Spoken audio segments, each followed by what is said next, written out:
Hey guys, it's me, Keisha, and welcome back to my channel. In today's video, we are discussing a step-by-step guide to help you unlock your purpose and discover your life's meaning. Do you ever find yourself feeling unfulfilled or unsure about the direction in life? Do you want to discover your true purpose and live a life that is meaningful and fulfilling? If so, you know you're in the right place. I'm going to take you through this step-by-step guide to help you identify your life purpose and live a more fulfilling life. Let's jump right on in.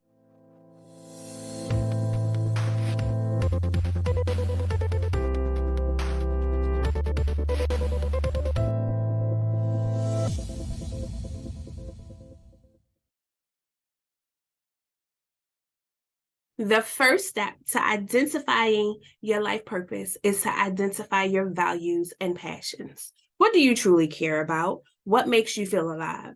What kind of activities and interests do you find most enjoyable? Once you identify these, you can start to explore how they relate to your purpose. Now, some of us have no clue what our values are. And that's perfectly fine. Again, I am here to help you. So I am going to pin in the comment section my values finder, which will walk you through the steps of how to identify your values so that you can begin to use those values to find your purpose.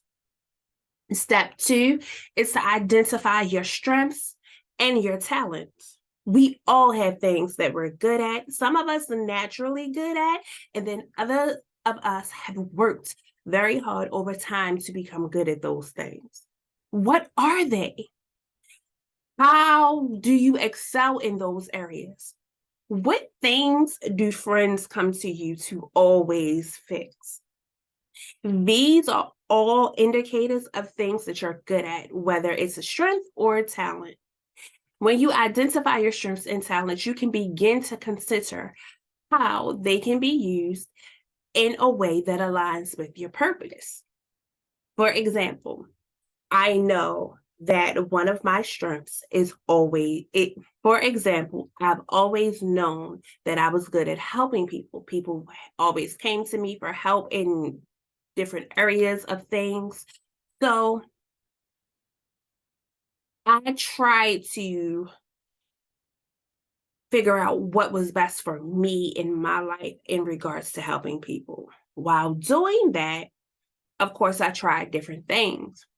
And then I found coaching. Coaching is the thing that allows me to help people that gives me the most meaning and fulfills me the most that I have tried. So you have to be able to figure out you're going to try on different things, and that's the next step. Explore your options. You're going to have to try different things. You could do that by researching different career paths, researching different hobbies, researching different interests, all that align with your values, your passions, your strengths, and your talents. In the example before, for me, helping people, I had to figure out the best way for me to do that. And again, I had to explore different avenues. And so the avenue that I am in right now that is working the best for me is coaching. Had I not explored different avenues and I just stuck with the immediate thought that popped in my head when I identified that I love to help people, which was nursing. And again, please don't get me wrong, there's nothing wrong with nursing. I have plenty of nurses in my family, and I appreciate and I am thankful for each and every nurse that we have here in the world, but it was not for me. I'm an individual, and I had to learn this, that I like to be able to see the progress of the person that I'm helping. In nursing, more than likely, especially if you're in a hospital setting, they come in, you help them, they leave. That's it. No further contact unless they can come back to the hospital. I like to be able to see the progress. And so for me, through exploration, I found coaching was the best fit for my values, my passion, my skills, and my talents.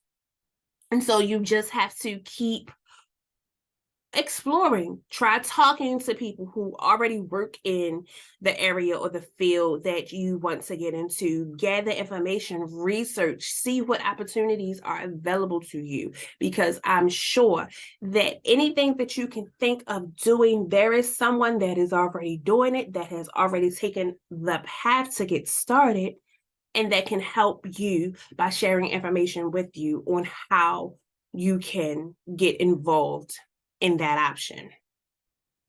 Step 4 of the process is to experiment and take action. So we've talked about identifying your values and passions. We've talked about identifying your strengths and exploring your options. Now, let's experiment. Let's begin to actually do things. We're trying these new things and pursuing our passions. You know, those things that everybody tell you, don't do that. That's not what you're meant to do, but you're extremely passionate about it. Everything in that subject area, you know everything. You could teach a course on it because you know so much about it and you're so passionate about it. Why not explore it? I'm not saying go get a job. What I'm saying is volunteer or intern in that area that you're passionate about. If you need to take more courses, take courses that are going to help strengthen that passion and turn all of your knowledge into expert level knowledge. Attend workshops that develop those skills. Taking action and experimenting helps us gain more clarity about our purpose in life. Yes, I've taken courses on top of courses for life coaching.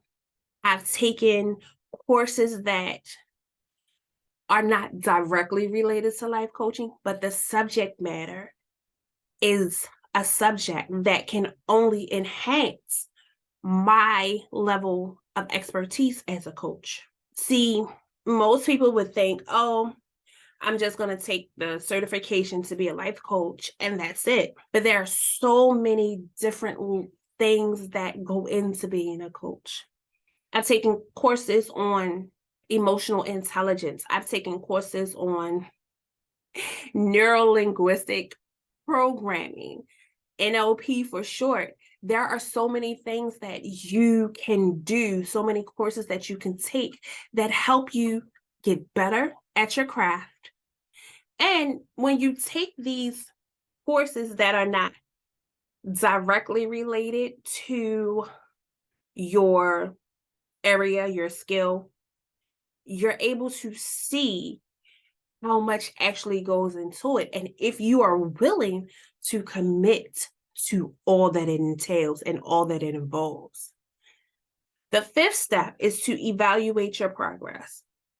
Now, as with anything, we want to evaluate our progress. If we are setting goals, we want to be able to evaluate our progress.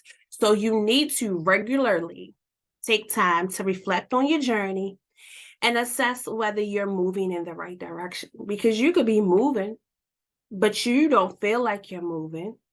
You could be moving in the complete opposite direction of where you want to go. And once you're able to reflect and assess, you can adjust accordingly and take the actions needed to either help you stay on track to where you're going or change course if you're looking in another direction. Is important, not just for finding your life purpose. Evaluating your progress is important in life altogether. As I stated, everything we do, we should be evaluating because that's the only way we know if we are making progress in life. We cannot manage something if we cannot measure it. And those words come from my coach. He always says, if I can measure it, I can manage it. It's really that simple, even down to something as taking a walk. every day. Well, how long are you taking the walk? Are you comfortable at 30-minute walk? Do you need to increase the 30-minute walk? Do you need to decrease the 30-minute walk and then build back up to the 30-minute walk? It's something as simple as that. In every area of our life, we need to be able to measure and evaluate our progress so that we know if we need to keep moving forward or making adjustments so that we are able to move forward. I thank you for watching this video today. Remember, this is an ongoing progress. It takes time and effort. But by following these steps, you can unlock your purpose and live a more fulfilling life. Be sure to give me a thumbs up if you found this video helpful. Also, I want you to leave in the comment section below, just telling me which one of these steps you were on, if any, in your life purpose journey. I read each and every comment, and I look forward to seeing you guys in the next video.